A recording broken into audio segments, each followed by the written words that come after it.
तो इस प्रस्तुत श्लोक में बहुत सुंदर ढंग से बताया गया है। आप अध्ययन करते आ रहे हैं पीछे के श्लोकों में कि ब्रह्मा जी जब भगवान के नाभि कमल से उत्पन्न हुए तो उन्हें कुछ भी पता नहीं चल रहा था कि क्या करें। यहाँ तक कि उन्होंने प्रयास किया, ये नाभि कमल, ये कमल का नाल जो है आखिर कहीं न कहीं से तो निकला होगा। 1000 वर्ष तक वो यात्रा करते रहे किंतु पता नहीं लगा सके कि वो नाल कहाँ से निकला हुआ।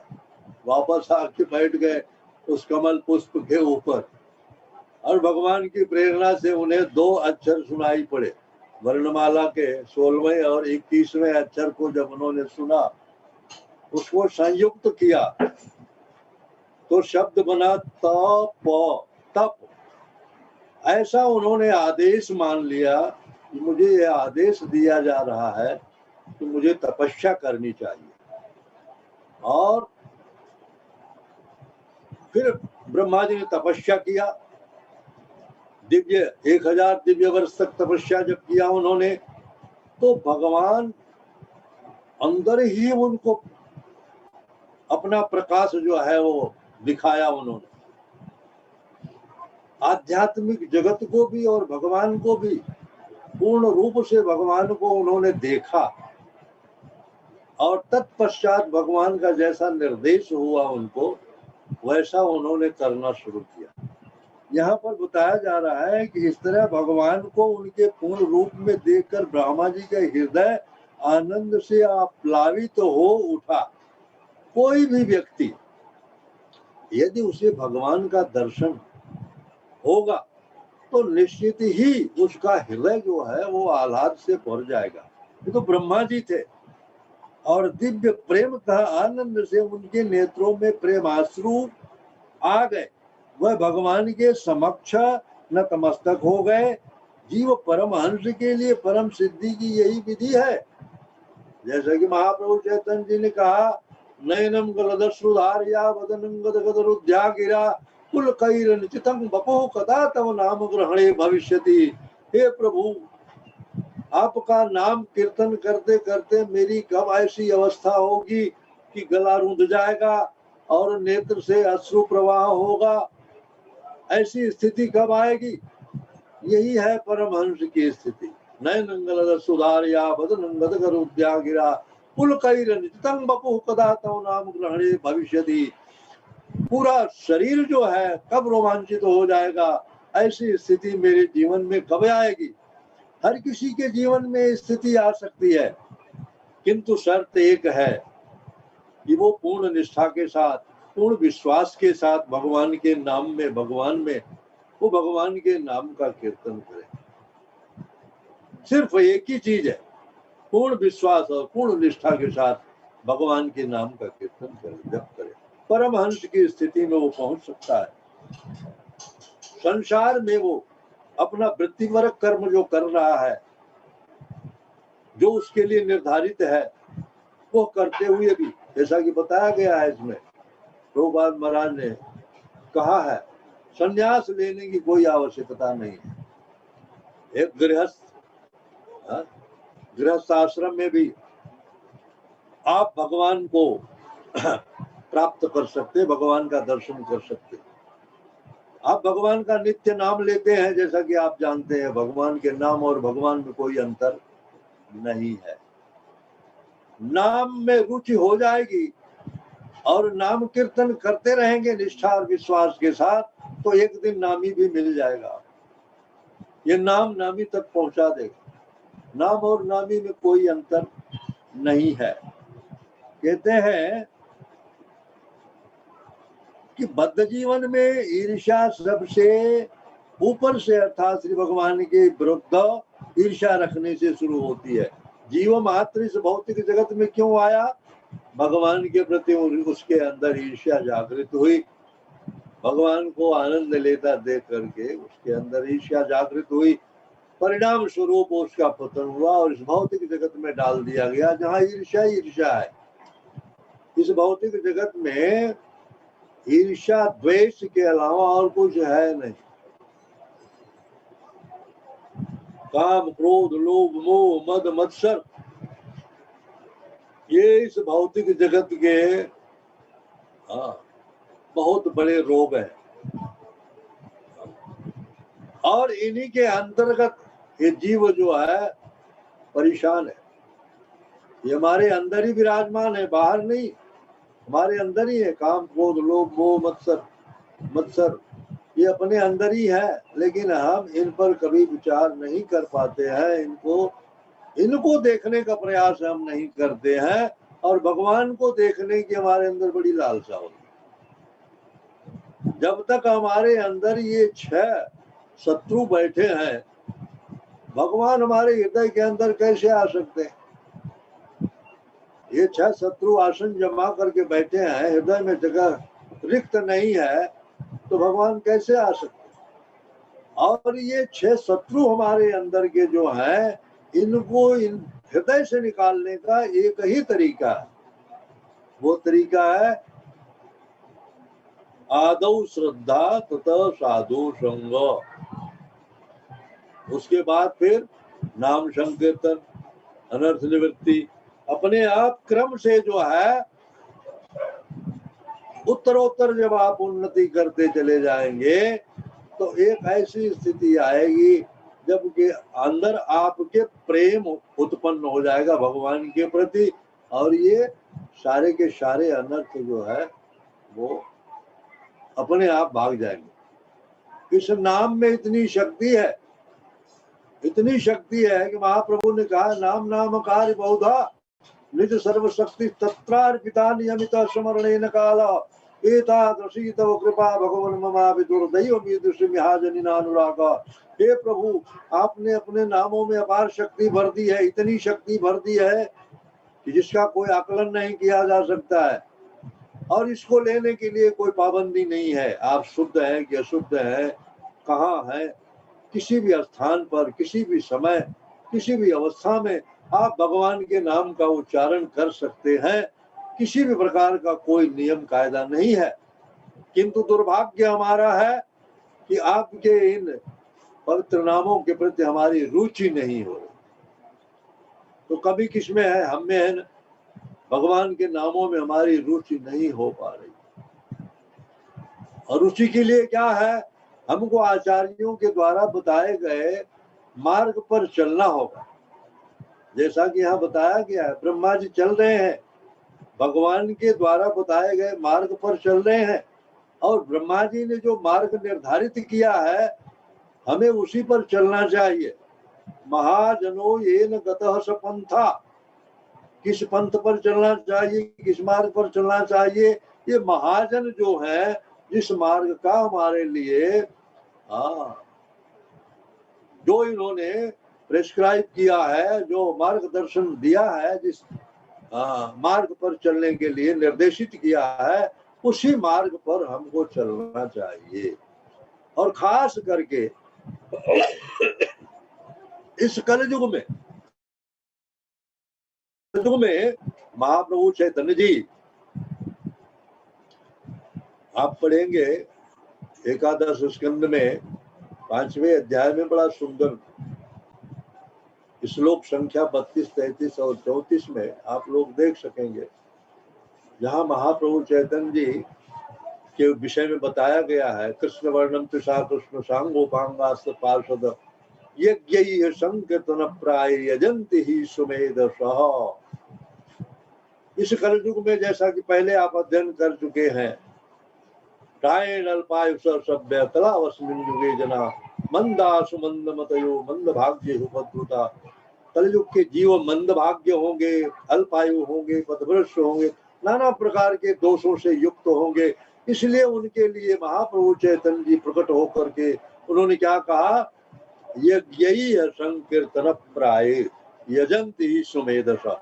यज्ञ संकीर्तन, यज्ञ का उन्होंने निर्देशन दिया और कहा कि बस ये कलयुग में संकीर्तन यज्ञ के द्वारा ही परम सिद्धि को प्राप्त किया जा सकता है, परमहंस की अवस्था को प्राप्त किया जा सकता है। जैसा कि आप श्रीमद् भागवत के प्रारंभ में ही दूसरे श्लोक में पढ़ लिया है, धर्म प्रोजित कहतोत्र परमो निर्मत्सराणाम सुदाम वेद्यम वास्तव मत्र वस्तु शिवदम तापत्रयोन्मूलनम श्रीमद्भागवते महामुनि कृते किं वा परैरीश्वर हृद्यो सद्य हृद्यो रुद्यते कृतभि सुश्रूषमा सुश्रुत तत्क्षणात्। ये धर्म प्रोजित का तो ये जो धर्म है इसको सर्वोपरि बताया गया है, और ये परमहंसों के लिए, परमहंस जिनके अंदर किसी प्रकार का मत्सर नहीं हो, वो परमहंस की अवस्था में, तो परमहंस की अवस्था में आप पहुंच सकते हैं, जैसा कि प्रभुपाद महाराज ने बताया। कोई जरूरी नहीं कि आप संन्यास ले लो तो परमहंस की अवस्था में पहुंच जाओ। संन्यास लेने के बाद भी लोग परमहंस की अवस्था में नहीं पहुंच पाते।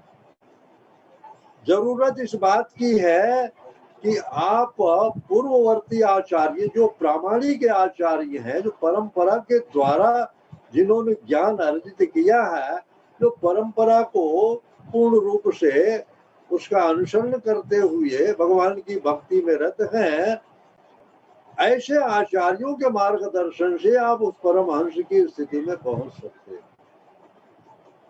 यह जो ज्ञान है परंपरा के द्वारा आया है। तथा कथित जो आजकल कथावाचक हैं, जैसा कि श्री प्रभुपाद हमेशा इस चीज को बताते हैं, तथा कथित जिनका उद्देश्य है श्रीमद् भागवत की कथा का करके धन अर्जित करना, ऐसे व्यावसायिक कथावाचकों से श्रीमद् भागवत नहीं सुनना चाहिए। उससे कोई लाभ मिलने वाला नहीं है। जैसे सांप के द्वारा यदि दूध का स्पर्श कर लिया जाए तो विषाक्त तो हो जाता है, वो पीने योग्य नहीं रहता है, उसी प्रकार ये व्यावसायिक कथावाचक जो भागवत को प्रवचन करते, भागवत सुनाते हैं, ऐसे व्यक्तियों से सुनकर के कोई लाभ होने वाला नहीं। आप कथा किससे सुने? जो भगवान की भक्ति में रत हो, भगवान की भक्ति में लगाओ, भक्तों के मुखारबिंद से सुने, अभक्तों के मुखारबिंद से नहीं। ऐसे तथा कथित लोग भगवान की भक्ति नहीं करते, भगवान के नाम का जप नहीं करते, कीर्तन नहीं करते। उनका उद्देश्य मात्र रहता है किसी भी प्रकार से लोगों को रिझा करके धन अर्जित करना है। इससे कुछ लाभ नहीं होने वाला। जब तक आप भगवान के भक्तों के मुखारबिंद से भागवत नहीं सुनेंगे, आपको उचित लाभ नहीं मिलेगा। जैसे प्रभुपाद महाराज अक्सर बताते हैं, किसी विशेष रोग के लिए डॉक्टर के द्वारा निर्देशित जो दवाई है उसी को लेने से आपकी बीमारी ठीक हो सकती है। ऐसा नहीं है आप बीमार हो और मेडिकल स्टोर से कोई भी अपने मन की दवा खरीद करके आप उसका सेवन करके आप रोग मुक्त हो जाओगे, ऐसा नहीं संभव है। डॉक्टर के प्रेस्क्रिप्शन के अनुसार ही उस दवा को आपको लेना पड़ेगा। वैसे ही यह जो हमें मार्ग सुझाया जा रहा है, ये एक प्रकार का स्पेशलिस्ट डॉक्टर का प्रेस्क्रिप्शन है, और इसके अनुसार ही यदि हम इस पर चलेंगे, इसका सेवन करेंगे, रूप से हमें इसका लाभ मिलेगा। और जैसा कि भगवत गीता के 11वें अध्याय के श्लोक संख्या 53, 54 और 55 में बहुत सुंदर ढंग से भगवान बताया कि भगवान को कैसे आप साक्षात्कार कर सकते हैं। न यज्ञ से, न दान से, न तप से, तमाम चीजें उन्होंने बताया। भक्त्या माम अभिजानाति, मात्र भक्ति के द्वारा ही भगवान को प्राप्त किया जा सकता है, भगवान का अनुभव किया जा सकता है, साक्षात्कार किया जा सकता है।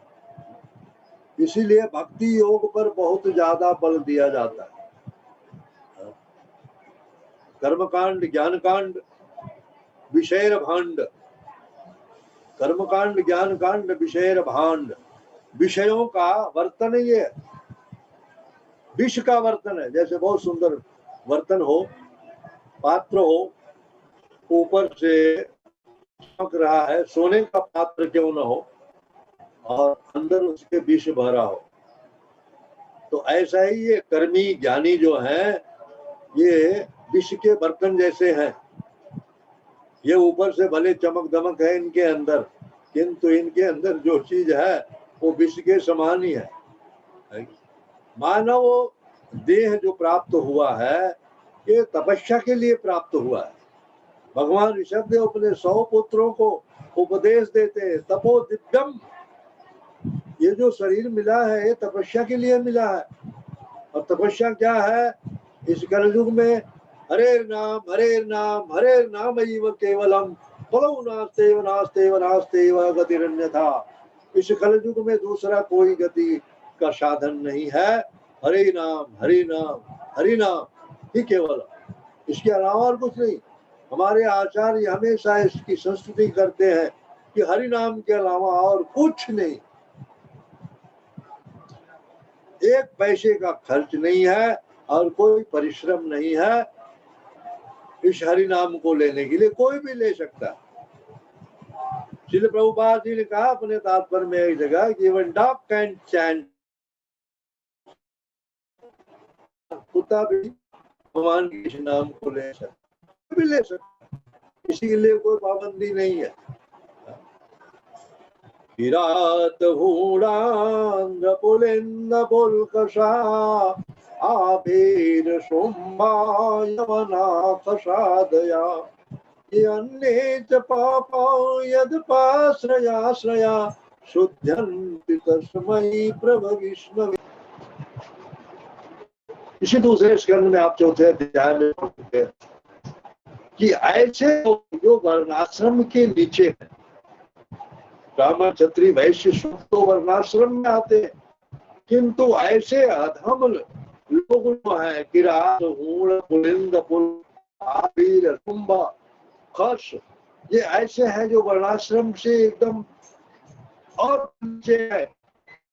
कि ये भी अगर भगवान के नाम को जपते, भगवान का कीर्तन करते हैं तो शुद्धन्ति तस्मै प्रभु विष्णवे नमः, ये शुद्ध हो सकते, शुद्ध हो जाते, लेकर के शुद्ध हो जाते। और प्रत्यक्ष उदाहरण है पाश्चात्य जगत के लोगों को आप देखिए, इन्हीं में से ये लोग थे जो शुद्ध हो गए। महाप्रभु चैतन्य जी की कृपा से, श्रील प्रभुपाद जी की कृपा से शुद्ध हो गए, वो वैष्णव बन गए।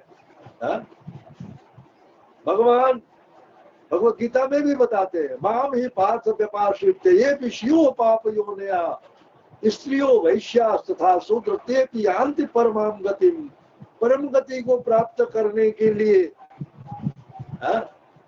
मेरी शरण, भगवान कहते मेरी शरण में आकर के स्त्री वैश्य शूद्र कोई भी हो XYZ वो परम गति को प्राप्त कर सकता है। आवश्यकता एक मात्र है कि भगवान की शरण में हम जाएं। जब तक भगवान की शरण में नहीं जाएंगे तब तक हम परम गति को प्राप्त नहीं कर सकते। ब्रह्मांड में कितने जीव भटक रहे, ब्रह्मांड भ्रमित कौन भाग्यवान जीव गुरु कृष्ण प्रसादे पाई भक्ति लता बीज। ये भक्ति लता का बीज कोई बहुत साधारण चीज नहीं, बहुत सस्ती चीज नहीं है कि हर किसी को मिल जाए।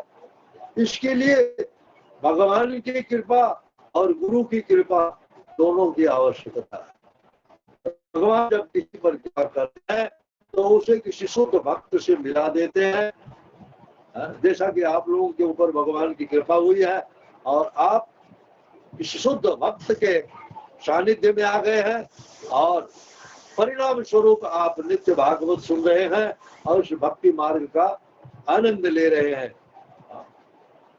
कुछ नहीं करना है, 16 माला जप करना है, 4 नियमों का पालन करना है, नित्य भागवत श्रवण करना है, साधु संग करना है। यही एकमात्र ऐसा साधन है जिसके द्वारा आप परम सिद्धि को प्राप्त कर सकते हो, परमहंस की अवस्था में आ सकते हो। ये भागवत परमहंसों की चीज है, परमहंसों का ही प्रवेश इसमें है। और जो नित्य श्रवण कर रहे हैं निश्चित रूप से वो परमहंस की अवस्था में आ रहे, इसमें कोई दो राय नहीं है। क्योंकि हर कोई भागवत का श्रवण नहीं कर सकता। भागवत महात्म में कहा, हे तस्मात् परम किंचन मनः शुद्धै न विद्यते जन्मांतरे भवेत पुण्यम तदा भागवतम लभेत। अनेक जन्मों के जो पुण्य एकत्र होते हैं तब भागवत श्रवण करने का सौभाग्य प्राप्त होता है। आप लोग बड़े भाग्यशाली हो, निश्चित रूप से आपके पूर्व जन्म के कई जन्मों के जो पुण्य है वो एकत्र हुए हैं, इसलिए आप नित्य भागवत का श्रवण कर रहे हैं, भागवत रस का पान कर रहे हैं, और इसी प्रकार आप नित्य भागवत का रस पीते रहिए। यही सुझाव दिया था गोकर्ण महाराज ने अपने पिता को। क्या कहा था? धर्मं भजस्व सततम त्यज लोक धर्मान सेवस्व साधु पुरुषान जहि काम तृष्णान। अन्यस्य दोष गुण चिंतन सुमुक्त्वा सेवा कथा रसमहो नितराम पिबत्वम। ये सेवा कथा रस, ये कथा रस नित्य पीते रहो, नित्य पीते रहो। हाँ, आगे संसार में कोई किसी को भवसागर से पार नहीं करा पाएगा। हमारा कोई न रिश्तेदार न कुटुंबी, कोई नहीं। इसमें से निकलने का प्रयास हमें स्वयं करना पड़ेगा, और उसके लिए एकमात्र उपाय है इस भागवत रस का पान करना और भगवान के दिव्य नाम का जप करना। हरे कृष्णा।